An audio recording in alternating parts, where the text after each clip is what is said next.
Te damos la bienvenida a un nuevo audio de la hora silenciosa de Palabra de Vida, donde líderes alrededor del mundo compartirán con nosotros. El día de hoy escuchamos a... Muy buenos días, te saluda Carlos Boj y nos da mucho gusto compartir contigo la hora silenciosa desde Palabra de Vida, Guatemala. Hoy estamos en Hechos capítulo 1, versículos del 12 en adelante, y dice así la palabra de Dios. Entonces volvieron a Jerusalén desde el monte que se llama del Olivar, el cual está cerca de Jerusalén, camino de un día de reposo. Y entrados, subieron al aposento alto, donde moraban Pedro y Jacobo, Juan, Andrés, Felipe, Tomás, Bartolomé, Mateo, Jacobo hijo de Alfeo, Simón el celote y Judas hermano de Jacobo. Todos estos perseveraban unánimes en oración y ruego con las mujeres y con María, la madre de Jesús, y con sus hermanos. En aquellos días, Pedro se levantó en medio de los hermanos, y los reunidos eran como 120 en número, y dijo: varones hermanos, era necesario que se cumpliesen las Escrituras, que el Espíritu Santo habló antes por boca de David acerca de Judas, que fue guía de los que prendieron a Jesús, y eran contados con nosotros, y tenía parte en este ministerio. Pues con el salario de su iniquidad adquirió un campo, y cayendo de cabeza se reventó por la mitad, y todas sus entrañas se derramaron. Y fue notorio a todos los habitantes de Jerusalén, de tal manera que aquel campo se llama en su propia lengua Aceldama, que quiere decir campo de sangre, porque está escrito en el libro de los Salmos: sea hecha desierta tu habitación, y no haya quien more en ella, y tome otro su oficio.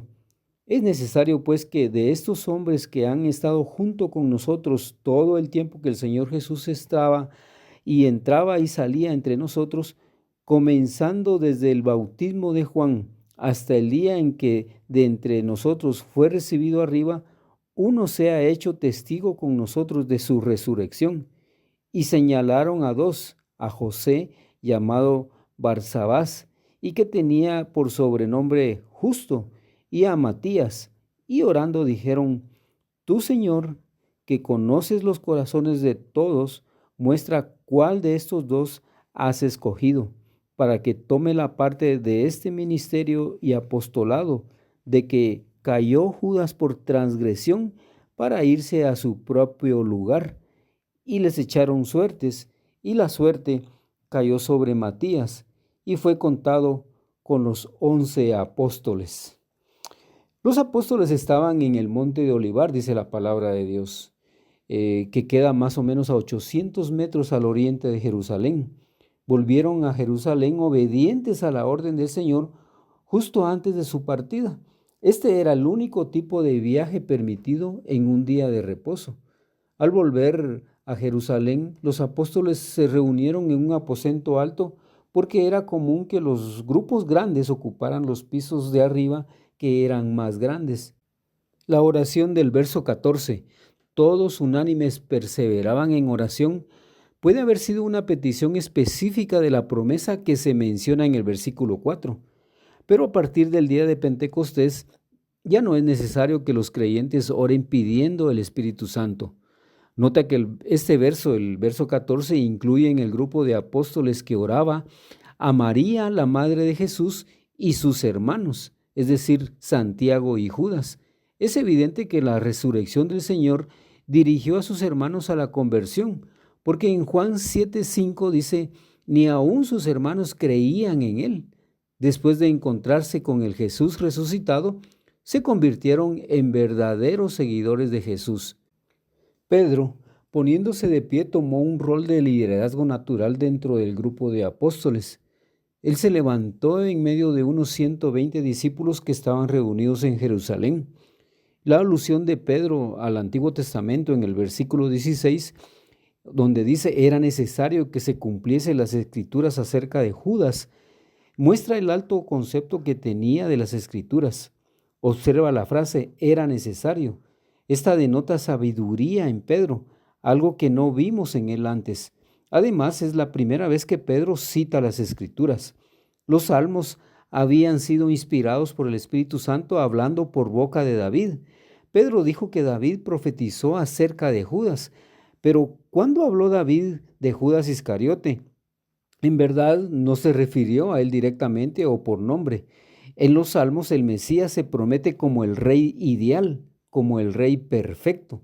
Por lo tanto, los salmos reales que hablan de Israel prefiguran a Cristo. Así, los enemigos del salmista real se convierten en enemigos del Mesías. Entonces Judas fue profetizado en Salmo 69:25, sea desierta tu habitación. Y también en el Salmo 109:8, que sean pocos sus años, que otro tome su lugar. Así también lo afirma aquí el versículo 20. Citando estas citas, Pedro mostró por qué Dios quería que eligieran a otro discípulo para reemplazar oficialmente a Judas. El verso 18 dice, adquirió un campo. Aunque Judas no fue quien compró personalmente un campo, lo hizo indirectamente. Los sacerdotes usaron el dinero que Judas arrojó dentro del templo para hacer esa compra. El registro del violento final de Judas del verso 18, donde dice se reventó por la mitad y todas sus entrañas se derramaron, parece contradecir Mateo 27:5, el cual claramente dice que se ahorcó. Una explicación probable es que Judas se colgó al filo de un precipicio y la cuerda o rama del árbol en que estaba colgado se rompió y cuando cayó a las rocas abajo se reventó. Acéldama es el nombre de aquel lugar que significa campo de sangre, que se localiza al suroeste de Jerusalén. El grupo de los apóstoles consideró conveniente llenar la vacante que Judas había dejado, pero más adelante, cuando murió el apóstol Jacobo, no se registra que designaran un sucesor. Era necesario llenar el puesto de Judas, pues era un lugar prometido al cual hace referencia Mateo 19:28. En este pasaje de Mateo, el Señor prometió a los apóstoles que se sentarían en 12 tronos y reinarían con él sobre Israel cuando regresara a la tierra. Así también lo dice Apocalipsis 21:14, los 12 apóstoles del Cordero. Se nota la importancia que los discípulos daban a la resurrección en el hecho de que uno de los requisitos era que la persona seleccionada fuera testigo de su resurrección. Esta es una de las piedras angulares de la fe cristiana. Para designar al elegido entre José y Matías, los apóstoles hicieron dos cosas. Primero, oraron reconociendo la omnisciencia del Señor. Y segundo, echaron suertes. Probablemente habían escrito los nombres en piedras colocadas en un recipiente. Cuando echaron estas fuera del recipiente, la primera piedra en caer fue la que consideraron que era la elección del Señor. Esta es la última vez en la Biblia que se menciona la práctica de echar suertes para determinar la voluntad de Dios. Aquí se hace necesario hacer un par de observaciones. Primero, no estaba de por medio algún problema moral. Más bien se trataba de hacer una selección entre dos hombres que aparentemente estaban igualmente calificados. Y segundo, este procedimiento debe haberse basado en Proverbios 16:33, donde se dice que la decisión de la suerte viene del Señor. Algunos piensan que la selección de Matías fue errada, que fue un método deficiente y que Pablo hubiera llenado mejor la vacante. Sin embargo, los que creen que Matías fue una elección adecuada argumentan que Mateo 19:28 está orientado hacia los judíos y que Pablo fue enviado a los gentiles.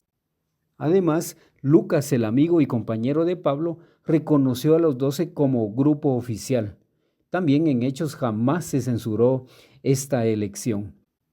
Finalmente, queremos desafiarte en tres aspectos que encontramos en la lectura del día de hoy. En primer lugar, los discípulos estaban en obediencia. Recordemos que Jesús les había pedido que vinieran a Jerusalén y ellos obedientemente fueron a aquel lugar.